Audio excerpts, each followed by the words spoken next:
Yay fəslinin gəlişi ilə ölkə daxili turizm də canlanıb. Sərin dağ iqlimi, meşələri, gölləri və tarixi abidələri ilə seçilən Qəbələ, Quba, Şəki, Qax, İsmayıllı, Lənkəran və digər bölgələr yenə də turistlərin ən çox üst tutduğu məkanlardandır.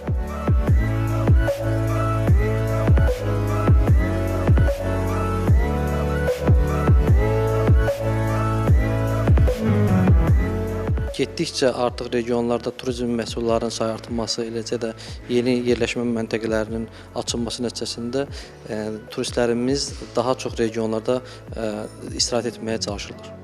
Daxili turizmin inkişafında infrastrukturun yenilənməsi, yeni turizm marşrutlarının hazırlanması və bölgələrin tanınması mühüm rol oynayır.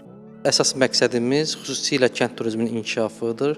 Burada məqsəd yalnız deməli turistlər üçün yeni turizm məhsulları, yeni istiqamətlər deyil, eyni zamanda bu kəndlərdə yaşayan əhalinin turizm məşğulluğunun artırılmasına istiqamətləndirilmişdir. Xidmət keyfiyyətinin artırılması istiqamətində isə Turizm sənayesi üzvləri üçün mütəmadi olaraq təlimlər təşkil olunur. Xüsusilə deməli otellərdə işləyən şəxslər üçün, eyni zamanda restoranda fəaliyyət göstərən şəxslər üçün təlimlər təşkil olunur ki, xidmət keyfiyyətinin artırılması istiqamətində daim nəzarətdə saxlanılır.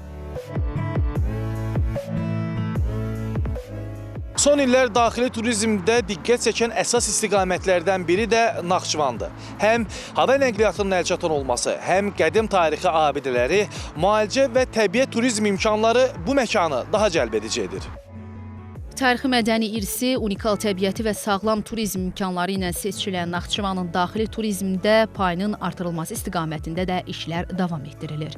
Mütəxəssislər hesab edirlər ki, yeni marşrutların yaradılması və bölgənin daha geniş tanınması turist axınının artmasına müsbət təsir göstərəcək. Ümumiyyətlə, Naxçıvana həmişə böyük maraq olub. Çünki Naxçıvanın tarixi, Naxçıvanın coğrafiyası insanları cəlb edir.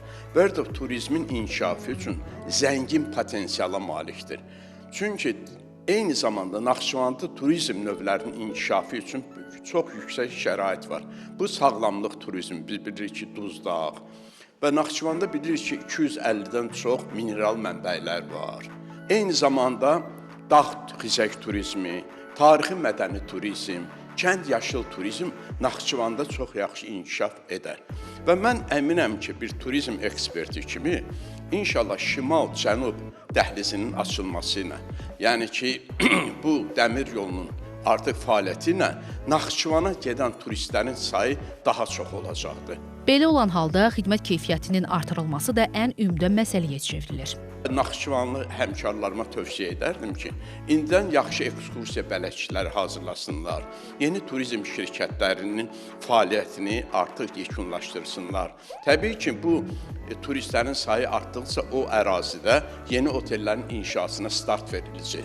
Naxçıvanın deməli, görkəmli şəxsiyyətləri, ədibləri haqqında yeni ekskursiya mətinləri hazırlamaq, Naxçıvanın tarixi mədəni abidələri haqqında yeni ekskursiya mətinləri hazırlanır. Eyni zamanda ekskursiya bələdçiləri də hazırlanmalıdır. Biz həmişə irəli baxmalıyıq. Ona görə ki, dediyim kimi bu dəhlizin açılmasına əlaqədar Naxçıvana gedənlərin, turistlərin sayı daha çox olacaqdır.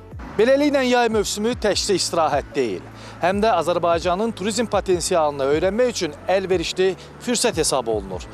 Bu istiqamətdə görülən işlərin isə turizmin inkişafına yeni töhfə verəcəyi gözlənilir. Atabəy Səyyad, Elşad Eydarov, NTV Xəbər Bakı.